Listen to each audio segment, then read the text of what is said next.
Halo anak ibu yang hebat. Bagaimana kabar kalian hari ini?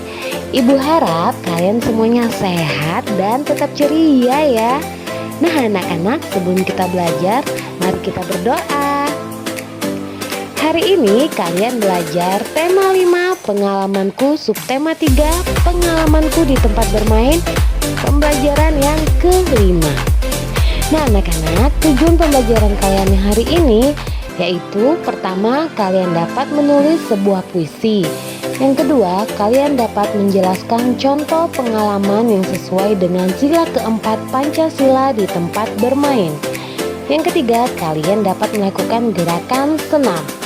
Nah anak-anak, dengarkan baik-baik ya materi ibu. Di layar kalian ada sebuah puisi yang berjudul Paman Datang ciptaan Ateh Mahmud.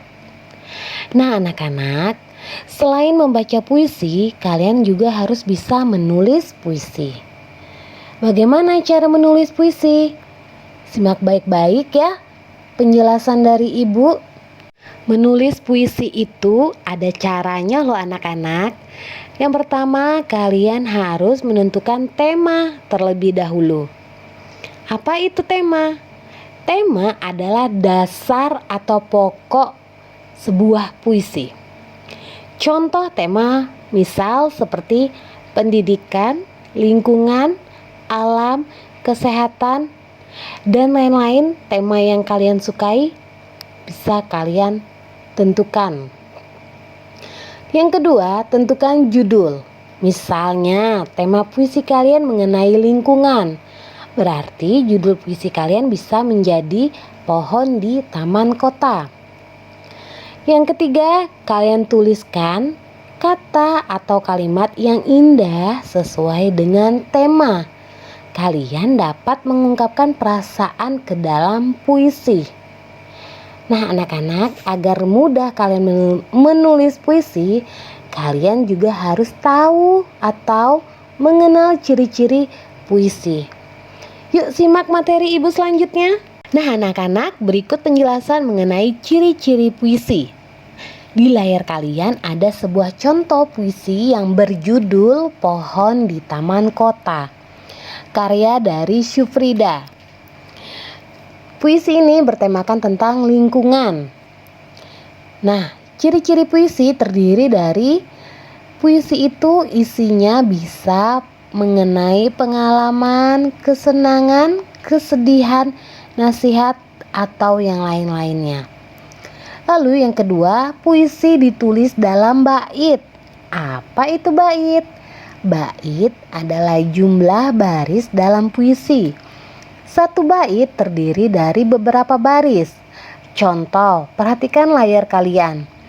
Pada puisi Pohon di Taman Kota, itu terdiri dari 2 bait. Ya, bait pertama dimulai dari kalimat tumbuh tinggi menjulang sampai di kalimat bertahan di antara gedung-gedung perkantoran. Itu adalah bait yang pertama. Bait pertama terdiri dari 4 baris. Baris yang pertama dimulai kalimat tumbuh tinggi menjulang. Baris yang kedua dimulai dari di ramainya suasana perkotaan. Baris ketiga dimulai dengan kalimat dengan batang yang kokoh. Dan baris keempat dimulai dari kalimat bertahan di antara gedung-gedung perkantoran. Jadi bait pertama ada 4 baris. Lalu bait yang kedua dimulai dari kalimat tak banyak harapan hingga dan anak-anak yang bermain di taman. Bait kedua terdiri dari 5 baris. Baris pertama dimulai dari kata tak banyak harapan. Baris kedua dimulai dari kata tak harap imbalan. Baris ketiga dimulai dari kata hanya berusaha memberi kesejukan. Baris keempat dimulai dari kata bagi orang-orang yang berlalu lalang. Dan baris yang kelima dimulai dari dan anak-anak yang bermain di taman.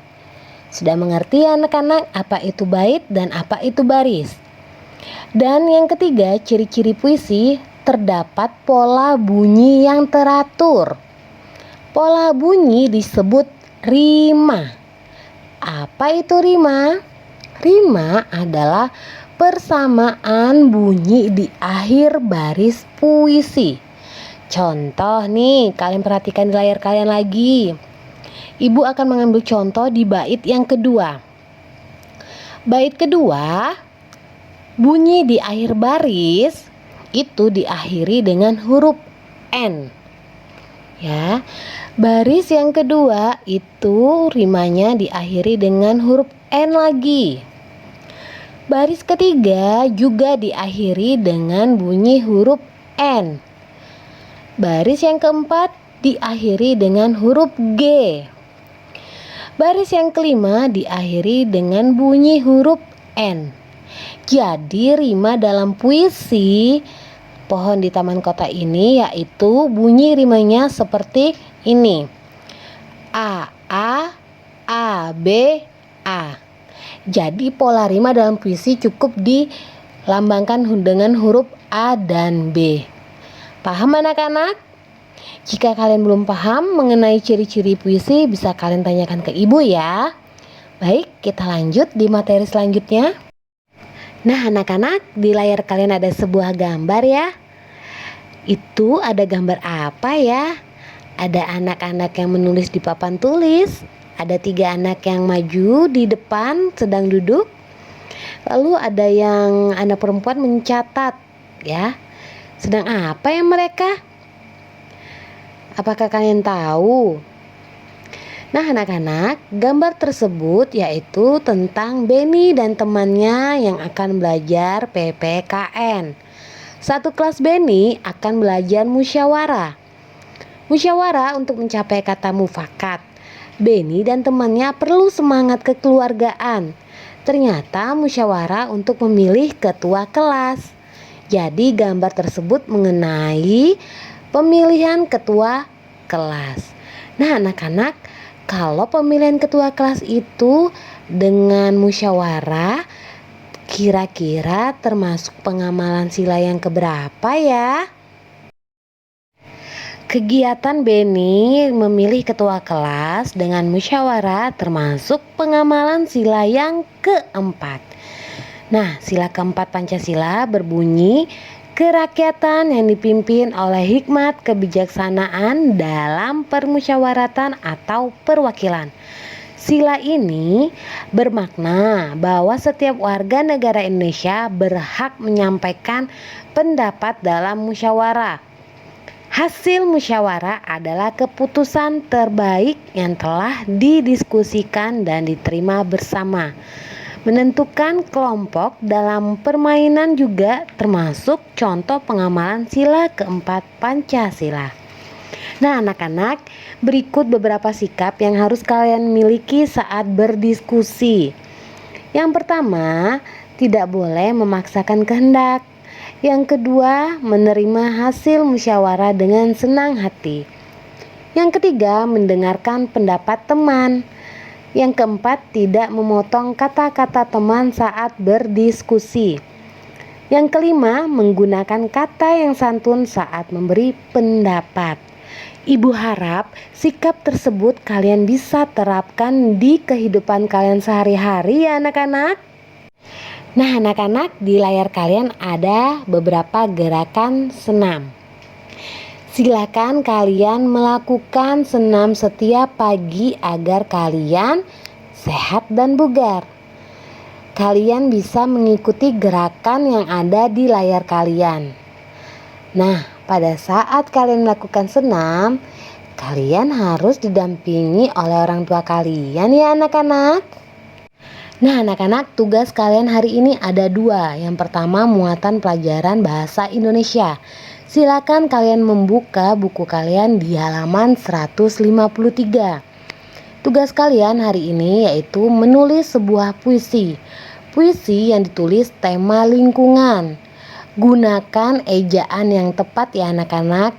Dan kalian tidak boleh mengambil puisi dari internet atau buku bacaan yang lainnya.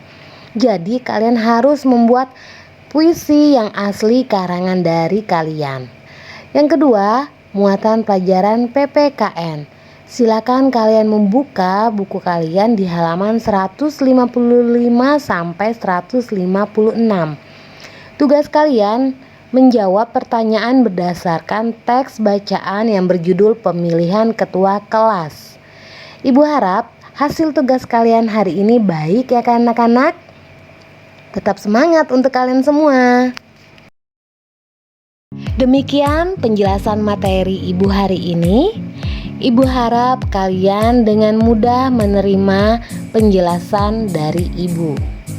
Jika ada materi atau tugas yang kalian belum paham, silahkan tanya ke Ibu ya anak-anak.